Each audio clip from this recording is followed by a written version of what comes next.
आंखों के सामने लीला चल रही, अश्रु प्रवाह हो रहा, रोमांच हो रहा है। फिर वो तो जब सिद्ध हो जाता है तो विविध प्रकार की भागवतिक अनुभूतियां उसके हृदय में होने लगती। राधे राधे महाराज जी। महाराज जी, कैसे पता चले कि नाम जप या मंत्र सिद्ध हो गया है? उसकी क्या अनुभूति होती है?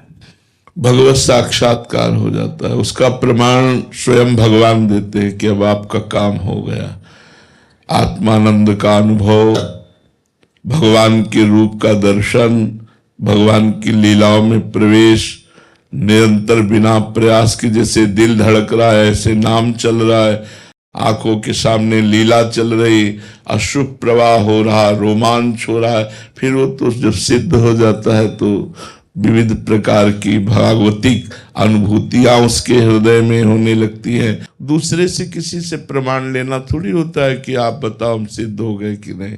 वो तो अपने आप अनुभव, जैसे हम छक जाते हैं तो हमें पता होता है ना कि हम छक गए, ऐसे ही जब नाम का प्रभाव भगवत साक्षात्कार करवा देता है तो अपने को ही तो अनुभव होता है कि अब काम हमारा हो गया।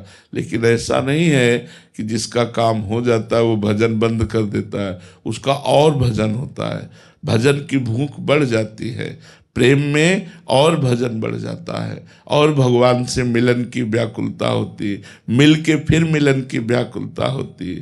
तन मन के बिछुरे नहीं, चाह बढ़े दिन रैन, कबहू संयोग न मानही, देखें भरी भरी नयन। न तन से दूरी न मन से दूरी, पर फिर भी मिलने की चाह। यही भगवत स्वरूप का महिमामय रूप है। उसी में आसक्त चित्त होकर निरंतर डूबा रहना, ये सिद्ध महापुरुषों का स्वरूप है। और सिद्ध की जो पहचान है वो ये है कि सबसे पहली बात, वो ममता किसी से नहीं करता। जो ममताहीन है, ना अपने शरीर से, न शरीर संबंधियों से, ना किसी से वो सम्मान चाहता है, किसी से भी सम्मान नहीं चाहता। सम्मान मिलने पर भी उसे अंदर से स्वीकार नहीं करता, क्योंकि दूसरा कोई है ही नहीं, एक परमात्मा है। तो परमात्मा से थोड़ी सम्मान चाहेगा, अपने इष्ट से थोड़ी सम्मान चाहेगा। तो निर्माण अमोहा जित संग दोषा, किसी भी संग का उसके ऊपर प्रभाव नहीं पड़ता, चाहे वो कितने भी गलत आचरण वालों के बीच में हो। जो रही उत्तम प्रकृति का कर सकत कुसंग, चंदन विष व्यापत नहीं लपटे रहत भुजंग। वो महापुरुष अपने बीच बाजार में भी समाधिस्थ होगा, विषयों के बीच में भी वो निर्विषय होगा, क्योंकि जित संग दोषा। अध्यात्म नित्या, नित्य वो आत्मा में ही चिंतन परायण है, आत्मा में ही तृप्त, आत्मावान, वो अपने स्वरूप में रहता है।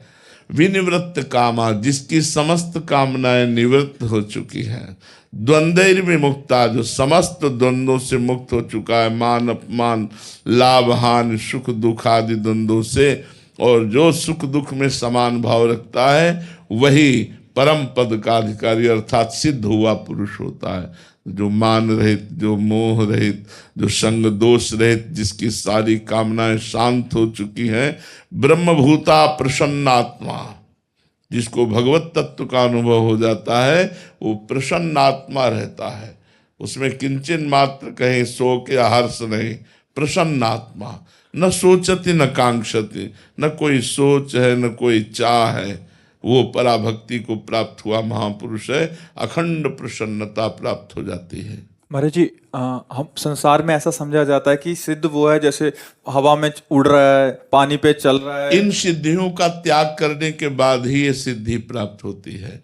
गोस्वामी तुलसीदास जी ने लिखा है कि जब साधक की साधना बढ़ती है तो ये लौकिक सिद्धियां हैं, माया जनित सिद्धियां हैं। ये माया में ही तो उड़ रहा है, माया में ही तो सारा दृश्य है, तो माया को थोड़ी पार कर पाया है, माया के अंतर्गत है। तो रिद्धि सिद्धि पेरे बहुआई, बुद्धि लोभ दिखावे भाई, होए बुद्धि जो परम सयानी, तिन तन चितई न अनहित जानी। ये जितनी सिद्धियां हैं ये हमारा अनहित कर देंगी, हमारा बुरा कर देंगी, ये हमें भगवान से नहीं मिलने देंगी।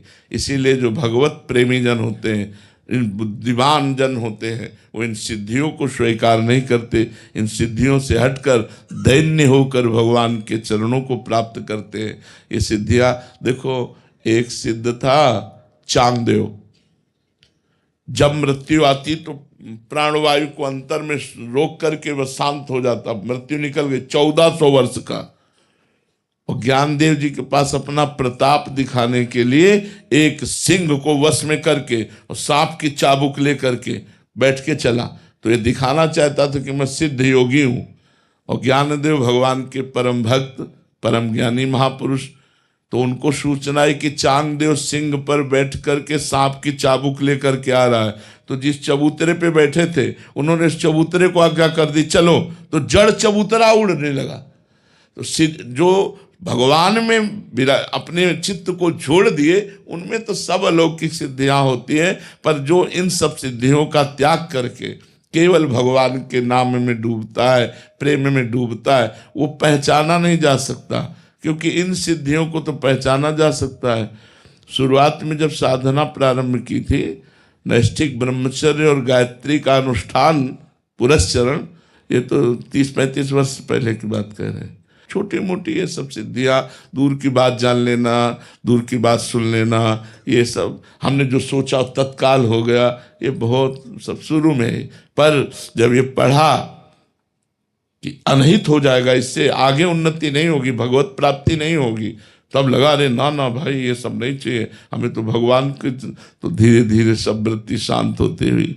तो ये सिद्धा अवस्था का मतलब है भगवान के प्रेम में डूब जाना, भगवान की प्रेमानंद की मस्ती में डूब जाना। ये छोटी मोटी सिद्धियां, एक ही शरीर कई जगह दिखाई देना, पर्वत में भी प्रवेश कर जाना, तुम्हारे मन की बात जान लेना, ये कोई खास बात नहीं। आकाश में उड़ना, ये कोई खास बात नहीं। खास बात है भगवान को प्रेमाधीन, भगवान को अपने अधीन कर लेना, प्रेम में रो रो कर भगवान को अपने अधीन कर लेना, ये सबसे खास बात है। भगवान पीछे पीछे डोलते हैं भक्तों के, ये खास बात है। ये सिद्धियां आए तो महाराज जी एक जने आए थे, वो कह रहे थे कि हम बस नाम जप इसलिए करना है कि मेरे में एक आधी सिद्धि आ जाए तो आ जाएगी, बिल्कुल आ जाएगी। वो नाम जप करें, डट के करें, जो चाहेंगे वो जान लेंगे, जो चाहेंगे वो। क्योंकि महाराज जी स्वार्थ से ही सब लगते हैं, तो उनको लगता है कि एक आधा उड़ने लग जाऊं, पत्थर में चले जाऊं या पानी पे चलने लग जाऊं, कुछ तो आ जाए। बड़े बड़े अपराध बन जाते हैं अगर सुलझा हुआ सिद्ध ना हो, तो अपराध बन जाते हैं। एक सरल संत नाव में अपने शिष्यों के साथ बैठकर गंगा जी पार कर रहे थे, तो एक नौजवान जो योग के द्वारा सिद्धि प्राप्त किए थे जल स्तंभन की, तो गंगा जी के जल को स्तंभित कर दिया और खड़ाऊ पैर कर जा रहे थे। नाव में जो बैठे हुए सिद्ध संत थे वो पहुंचे हुए भगवान में चित्त जोड़े हुए, वो देखते ही समझ गए कि हमको नीचा दिखाने के लिए ये खड़ाऊ पहनकर गंगा जी में चल रहा है। गंगा जब पार हुए तो वो पास में पूछा, ए महात्मा कहाँ से आए हो? वो कुछ नहीं बोले। नाविक से कहा कितना रुपया हुआ? तो उनका 2 रुपये आदमी। बोले 2 रुपया।